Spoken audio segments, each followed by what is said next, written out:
మూడేళ్లుగా కొనసాగుతున్న సంఘర్షణ అది. అందులో శక్తివంతమైన దేశాన్ని బలహీనమైన దేశం ఎదుర్కొంటోంది. అంటే సింహంతో ఓ కుందేలు పోరాడుతున్నట్టు అన్నమాట.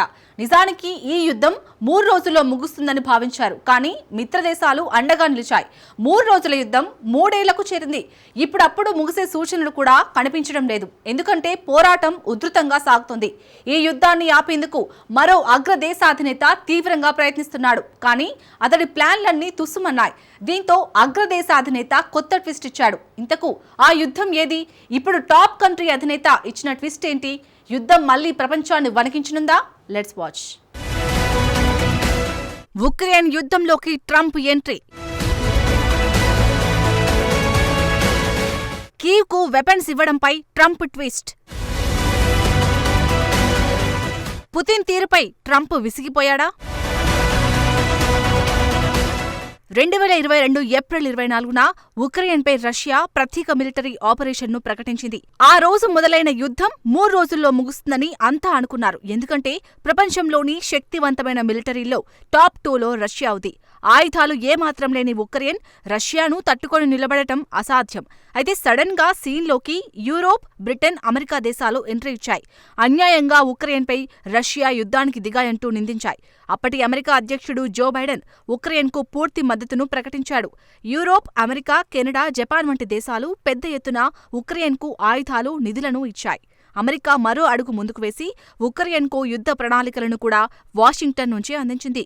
కీవ్కు సుమారు 100 కిలోమీటర్ల దూరంలోకి రష్యా సైన్యం దూసుకెళ్లింది. కానీ గెరిల్లా పోరాటంలో ఆరితేరిన ఉక్రెయిన్ సైన్యానికి శక్తివంతమైన ఆయుధాలు లభించాయి. దీంతో మాస్కో సేనలపై విరుచుకుపడ్డారు. దీంతో రష్యన్ సైన్యం వెనక్కి పారిపోయింది. చాలా వరకు యుద్ధ ట్యాంకులను వదిలేసి వెళ్లిపోయారు. మొదటి 6 నెలల పాటు రష్యా, ఉక్రెయిన్ సేనలు భారీ నష్టాలను చవిచూశాయి. దీంతో రష్యా అధ్యక్షుడు వ్లాదిమిర్ పుతిన్ వ్యూహం మార్చాడు. ఉక్రెయిన్ను దక్కించుకోలేకపోయినా కనీసం రష్యన్ మాట్లాడే ప్రాంతాలనైనా సొంతం చేసుకోవాలని భావించాడు. అందుకే తూర్పు, దక్షిణ ఉక్రెయిన్ రీజియన్పై కన్నేశాడు.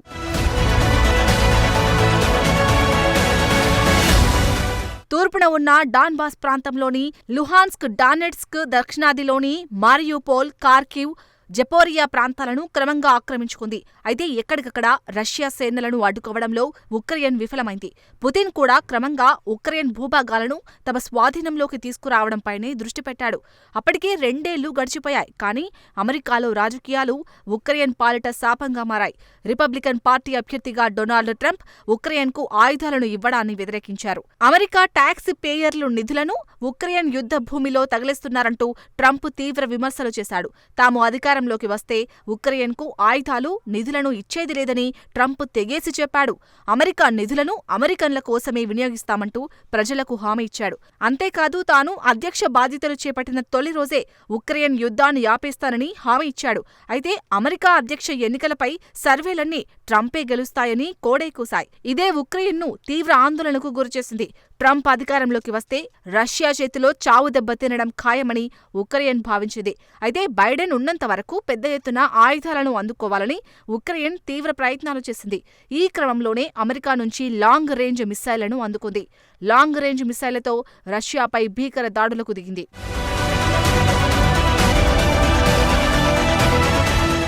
అనుకున్నట్టే అమెరికా అధ్యక్ష ఎన్నికల్లో ట్రంప్ విజయం సాధించాడు. ఉక్రెయిన్కు మాత్రం ట్రంప్ రాక శరఘాతంలా మారింది. ట్రంప్ అధ్యక్ష బాధ్యతలు చేపట్టిన వెంటనే ఉక్రెయిన్కు ఆయుధ, నిధుల సాయాన్ని నిలిపేశాడు. కాల్పుల విరమణకు అంగీకరించాలని పిలుపునిచ్చాడు. ట్రంప్ దెబ్బకు ఉక్రెయిన్ వణికిపోయింది. ఉక్రెయిన్కు మరో ఆప్షన్ లేకుండా పోయింది. గత్యంతరం లేక కాల్పుల విరమణకు కీవ్ ఓకే చెప్పింది. అయితే రష్యా అధ్యక్షుడు వ్లాదిమిర్ పుతిన్ దీన్ని అవకాశంగా మార్చుకున్నాడు. ఉక్రెయిన్లోని మరిన్ని భూభాగాలను సొంతం చేసుకునేందుకు యత్నిస్తున్నాడు. ఈ క్రమంలో ఉక్రెయిన్పై భీకర దాడులు చేస్తున్నాడు. ట్రంప్ పదే పదే కాల్పుల విరమణకు పిలుపునిస్తున్నా పుతిన్ ఏమాత్రం పట్టించుకోవడం లేదు. చర్చలకు సిద్ధమని చెబుతున్నా దాడులను మాత్రం ఆపడం లేదు. ఒక వారంలోనే 1270 డ్రోన్లు, 39 మిస్సైళ్లు, 1000 గ్లైడెడ్ బాంబులతో రష్యా సైన్యం విరుచుకుపడుతుంది. ఈ దాడుల్లో 13 మంది ప్రాణాలు కోల్పోగా 67 మంది క్షతగాత్రులయ్యారు. తాజాగా నిఘా సంస్థలు ఉక్రెయిన్కు కలవరపరిచే నివేదికలను అందించాయి. ఇక ముందు నిత్యం 1000 డ్రోన్లతో దాడులు చేయడానికి రష్యా ప్లాన్ వేసినట్టు వెల్లడించారు. నిజంగానే రష్యా 2 రోజులుగా పెద్ద ఎత్తున డ్రోన్ల డ్రోన్లతో దారుణమైన దాడులకు దిగుతుంది. ఆధునిక యుద్ధంలో ఎవరూ ఊహించని స్థాయిలో ఉక్రెయిన్పై నిప్పులు కురిపిస్తుంది. కార్కివ్, కీవ్, ఒడెస్సా రీజియన్లలో ఇప్పుడు ఎక్కడ చూసినా శిథిలాలే దర్శనమిస్తున్నాయి.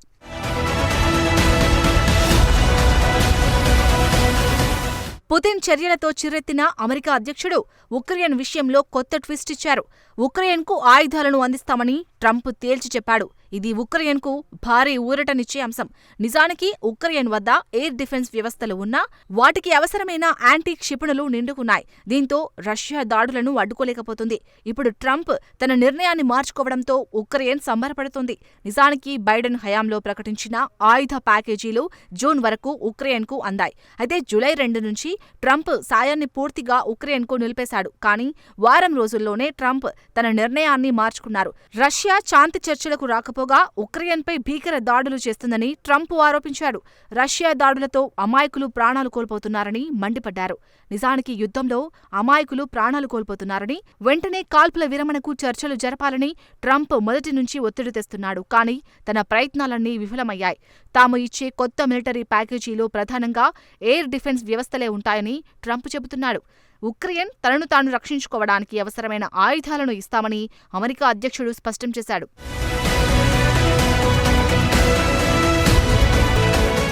ట్రంప్ ప్రకటన అనంతరం ఈ విషయాన్ని అమెరికా రక్షణ శాఖ కార్యాలయం పెంటాగాన్ కూడా నిర్ధారించింది. కీవ్కు కొత్త ఆయుధాలను పంపుతున్నట్టు తెలిపింది. అదనపు ఎయిర్ డిఫెన్స్ వ్యవస్థలను ఉక్రెయిన్కు పంపుతున్నట్టు పెంటగాన్ వెల్లడించింది. ప్రపంచవ్యాప్తంగా సైనిక రవాణాలను పునరుద్ధరించడంపై ట్రంప్ సమీక్షిస్తారని అమెరికా రక్షణ శాఖ కార్యాలయం స్పష్టం చేసింది. అయితే రష్యా దాడుల నుంచి ఉక్రెయిన్ తనకు తాను రక్షించుకోవడానికి పాట్రియాట్ మిస్సైళ్లను ఇస్తామని జూలై 4న ట్రంప్ స్పష్టం చేశాడు. భారత్ వద్ద ఉన్న రష్యా తయారీ S-400 ఎయిర్ డిఫెన్స్ వ్యవస్థకు సమానమైనదే ఈ పేట్రియాట్ ఎయిర్ డిఫెన్స్ వ్యవస్థ. దీన్ని అమెరికాకు చెందిన రక్షణ సంస్థ రేథియాన్ తయారు చేసింది. S-400 కన్నా తమ పేట్రియాటే శక్తివంతమైనదని అమెరికా చెబుతోంది. 20 కిలోమీటర్ల ఎత్తులోని లక్ష్యాలను 100 కిలోమీటర్ల దూరంలోనే పేట్రియాట్ కూల్చేయగలదు. దీనికి అత్యాధునిక MPQ-53, MPQ-65 రేడార్లు ఉంటాయి. ఇవి శత్రువుల నుంచి దూసుకొచ్చే బాలిస్టిక్ క్రూయిజ్ మిస్సైళ్లతో పాటు డ్రోన్లు, ఫైటర్ జెట్లను ఇట్టే కనిపెడతాయి. పేట్రియాట్ ఎయిర్ డిఫెన్స్ను Israel, Saudi Arabia, Germany, Japan, Ukraine వంటి పలు దేశాలు ఉపయోగిస్తున్నాయి. నిజానికి రష్యా దాడుల నేపథ్యంలో మరిన్ని ఎయిర్ డిఫెన్స్ వ్యవస్థలు కావాలని ఉక్రెయిన్ కోరుతోంది. అమెరికా మరిన్ని పేట్రియాట్ మిస్సైల్ వ్యవస్థలను విక్రయించాలని కీవ్ కోరుతుంది.